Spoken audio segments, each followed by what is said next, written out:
ఒక గ్లాసు బియ్యం అండి, ఒక హాఫ్ గ్లాసు పల్లీలు, హాఫ్ గ్లాసు పెసరపప్పు. ఇదిగోండి, నెయ్యి కావాల్సినంత వేసుకోవాలి. నెయ్యి సగం, నూనె సగం కూడా వేసుకోవచ్చు. ఓం హ్రైం హ్రీం శ్రీం శ్రీమాత్రే నమః. చూడండి, జీలకర్ర వేసుకున్నాను. అందరికీ గోరుచిక్కుడు చాలామంది తినాలనిపిస్తుంది. ఈ విధంగా చేసి పెట్టండి. ఇది గోరుచిక్కుడు అండి, అందరు బీర్నీస్ అనుకునేరు కనుక గోరుచిక్కుడు సన్నగా తరుక్కోవాలి, బీర్నీస్ తడుకున్నట్టు. చాలామంది మేము తినము, ఇష్టం లేదంటారు. అలాంటి వాళ్ళు కూడా మా ఇంట్లో తెలియకుండా తిన్నారనమాట. అంత బాగుంటుంది ఇది.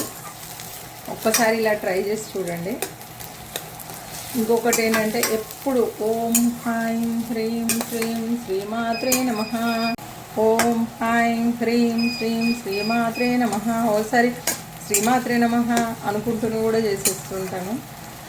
ఇట్లా వస్తుంటే అట్లా, ఎందుకంటే ఇంకోటి ఆలోచిస్తుంటాం, దీంట్లో వేయాల్సినవి వేస్తాం, ఇక్కడ నా ఆలోచన పరిగెత్తుతూ ఉంటుంది. అవేవి రానియకుండా ఇక్కడే పెట్టిస్తుంటా, అంత దృష్టి నేను. అదేవిధంగా కరివేపాకు ఇది తరిగేస్తే ఇంకా బాగుంటుందండి, నేను తరగలేదు. ఇది కొంచెం పాలకూర,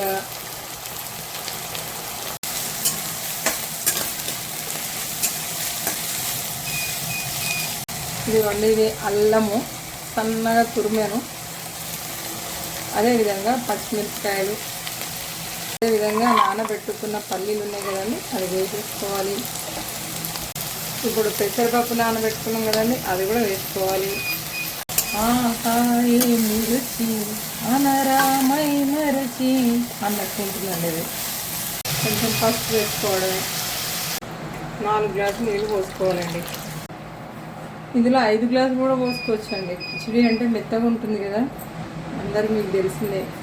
ఇప్పుడు నీళ్ళు మంచిగా మరుగుతున్నాయి కదా, స్టవ్ స్లోగా పెట్టి, ఇవి రేషన్ బియ్యం అనమాట. ఒక 2 అవర్స్ ముందు తడిపి పెట్టుకున్నాము. ఇది శుభ్రంగా వేసేసుకోవాలి. రేషన్ బియ్యం కిచిడి లాంటి దానికి చాలా బాగుంటుందండి. ఇట్లా ప్రత్యేకంగా ఉండే వంటలకి ఇట్లా వేసుకోవచ్చు. కావాలనుకున్న వాళ్ళు మంచిగా కారపొడి, మసాలా ఏదైనా వేసుకోవచ్చు.